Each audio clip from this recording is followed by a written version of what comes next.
So this is literally the idea of Bayesian statistics, okay?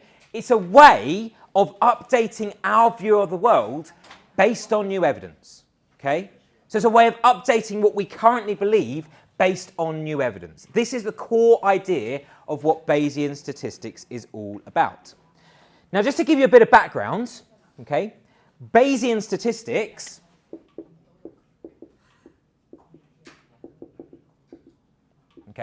Bayesian statistics was named after a mathematician. Okay, it was a guy called Thomas Bayes. He was an English mathematician. Okay, he was around about 1700s. Now, he did a lot of work on the stuff which I'm going to teach you about. So literally this thought experiment he thought about, okay, or version of this thought experiment, okay. He did a lot of work on it. He was quite a distinguished guy. He published loads of papers. He was a really good researcher. And he was a member of like the statistical societies and stuff like that. But the stuff which I'm going to teach you about today, he dismissed. Like, he thought it was just common sense. So he never published it whilst he was alive. And it was actually only after he died that a guy going through his work was like, wow, this is like real game changer. I'm going to publish this. And so then it was after his death that this stuff kind of came about. And then it became known as Bayesian statistics, one of the most fundamental principles in the whole of statistics. Okay? So here is an example of what I mean by Bayesian statistics, right? So let's imagine that there is a guy who has lived in a cave his entire life, okay? He's never seen the outside world. And then one day he gets bored of living in this cave and he decides to go outside, okay? Now what he notices is something phenomenal, okay? It's like dark, okay? And then 1 minute, or the next minute, the sun sort of rises in the sky and it suddenly becomes all bright and sort of nice and sort of, you know, pretty, okay? Now, because this is the first time that he's ever seen this before in his life, like he'd lived in a cave his entire life, right? He's like, well, this to me seems like a phenomenon which happens really rarely, okay? Really rare phenomenon. Now, the thing is, at the moment, he believes that this is like a really rare phenomenon. It's never happened before, okay? But then he stays outside and then he notices that it goes dark again. And then the same thing happens again later, okay? And in fact, it keeps on going like this. Then it becomes dark, then it becomes brighter again. Now, the thing is, the more that this keeps happening, what do you think this man is now thinking? So at the start, when he saw it for the first time, he thought it was a really rare phenomenon. He'd never seen it before, and he thought it was just a phenomenon which never happened before. But now, the more that it happens over and over again, what do you think this man is now thinking? Is it still rare? No. Exactly, he thinks it's quite frequent, yeah? And in fact, you know that. You know that it goes dark and then it goes light every single day, right? The sun rises, the sun sets, okay? So, in other words, the idea of Bayesian statistics is you start with something that you believe to be true, okay? And we call this a prior belief. So in the case of this caveman, the prior belief was that the sun rising was a really rare phenomenon. It hasn't happened before, okay? But then, the more it kept happening, what he was doing was updating this prior belief. He was updating this prior belief based on new evidence. So the new evidence was that it kept happening over and over again. Okay? And when you combine these two things together, what you effectively end up with is a posterior belief. Now, a posterior belief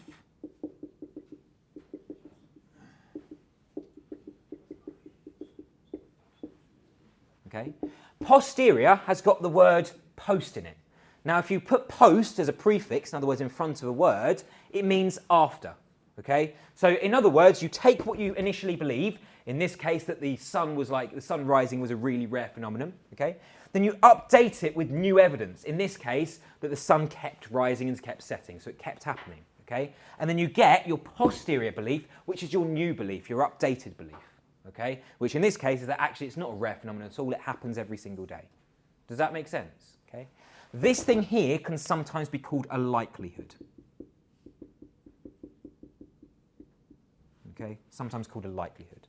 But this is the idea. You take something which you believe is true at the start, you update it with some new evidence, and then you end up with a new belief. Okay, so it's a way of continually updating what you currently think and what you currently believe. Okay? Now, can anybody think of any more examples of Bayesian ways of thinking? So in other words, you have something which you initially think is true. You then update it with some new evidence, and then you get a new thing which you think is true. Okay? Can I give you 2 minutes to discuss in your pairs? Can you think of any examples of where this is applicable? So can you think of any more examples?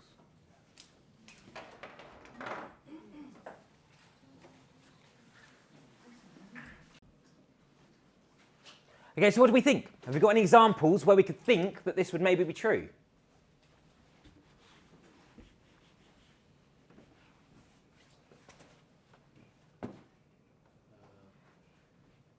Let's say a coin flip. So prior belief that we know it has two sides. Right. So that means, or like it has to be like either face or number. Heads or tails. Heads or tails. Yeah. But the new evidence is. I like that idea a lot. Okay, I like that idea a lot. I don't know whether it was going this way, but take a coin. I don't think I've got a coin on me. No, I haven't. Okay. If you flip a coin, okay, let's suppose you flip a coin once and it lands on a heads.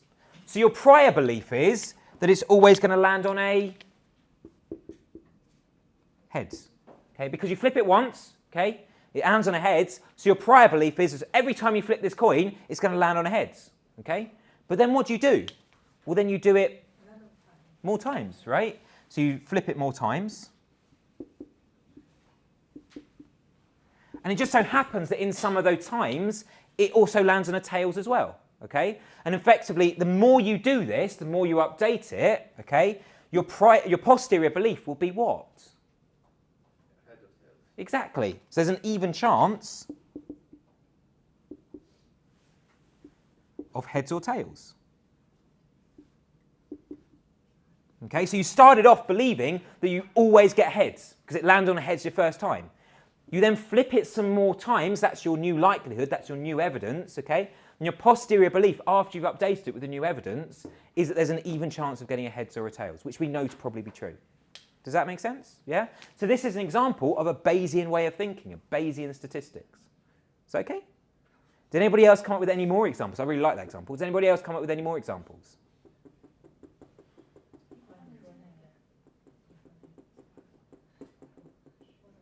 Go on. Did you get any more?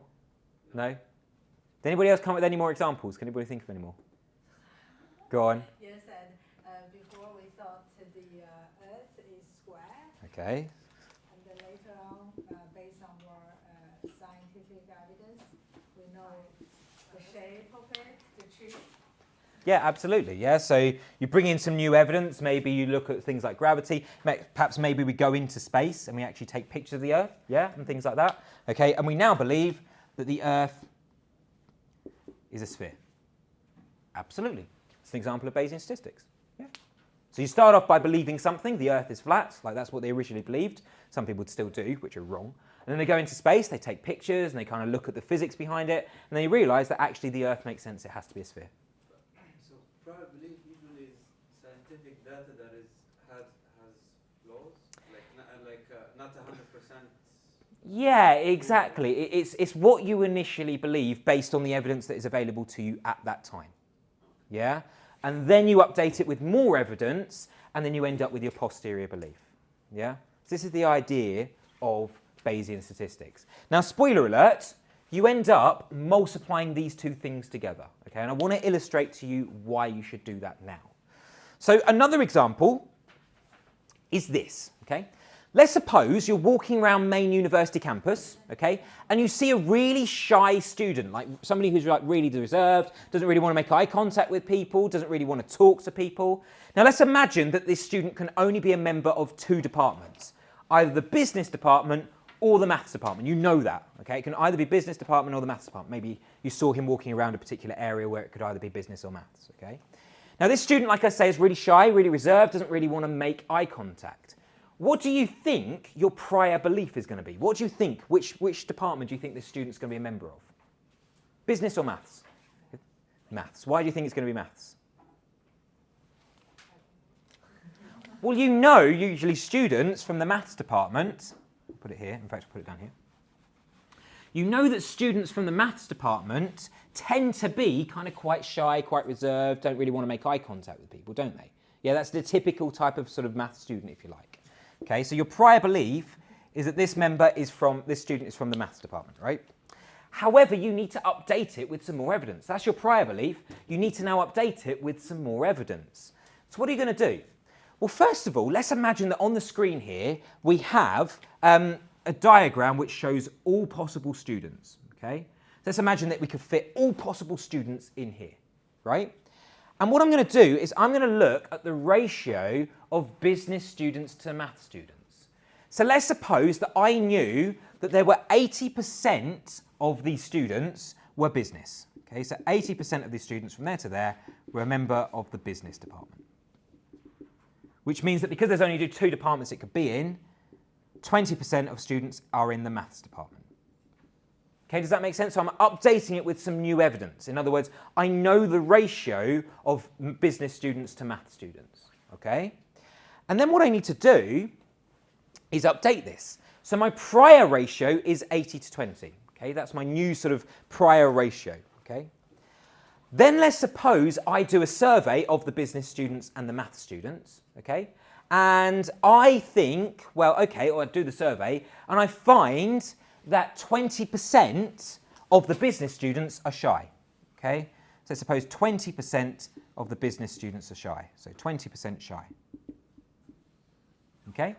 Then I also do a survey of the math students as well, and I find a higher percentage. I find that 60% of these students are shy, so a higher percentage, as expected.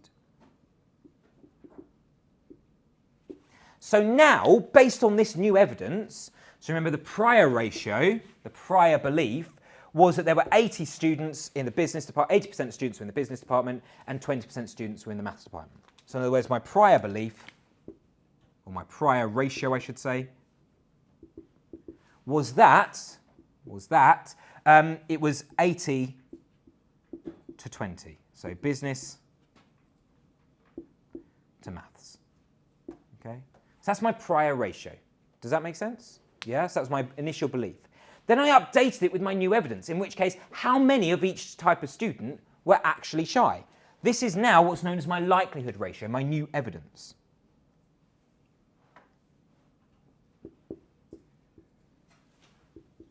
Okay? And I found that the ratio of shy students in the business department to shy students in the maths department was 20 to 60. Does that make sense? Yeah? 20 to 60. Okay? In which case, what I really need to do here is I need to compare the areas, because this is the number of shy students in the business department. This is the number of shy students in the maths department. I need to compare these two areas, these two rectangles, to each other. In other words, I need to do this. Okay? I need to compare the two rectangles to each other. Now have a look at the screen. Okay? Have a look at the screen. Which area is bigger? Yeah, the business. Which means that actually my posterior belief, my posterior ratio tells me that it's more likely that a student comes from the business department. Does that make sense? Right? So what I'm literally doing here is, because I'm looking at areas, I need to multiply these two numbers together. Okay? So in other words, my posterior ratio I should get by just multiplying these two things together. So what is 80 times 20? What is 20 times 60? Okay, because that number is bigger, my posterior ratio tells me that there's more chance that this student is in the business department than in the maths department. Does that make sense? Yeah? So in other words, I take my prior belief, I take my prior ratio, I multiply it by my new evidence, in other words, how many of each student is shy, and then I should end up with my posterior ratio, which tells me the new probability. What is the probability that this student actually is in the maths department or in the business department? Is that okay? Yeah? So that is the fundamental theorem of Bayes. Okay? So this is Bayesian statistic. This would be known as Bayes' rule. In other words, you take your prior ratio, multiply by your likelihood ratio, and you end up with your posterior ratio. So can we put the ratio like 4 to 1? Yes, absolutely. So you change these numbers as well, yeah? And therefore you end up with this being, what was it, 4 to 3, yeah? So in other words, the probability that somebody is in the maths department is 3/7, and the probability that somebody's in the business department is 4/7. So there's a higher probability.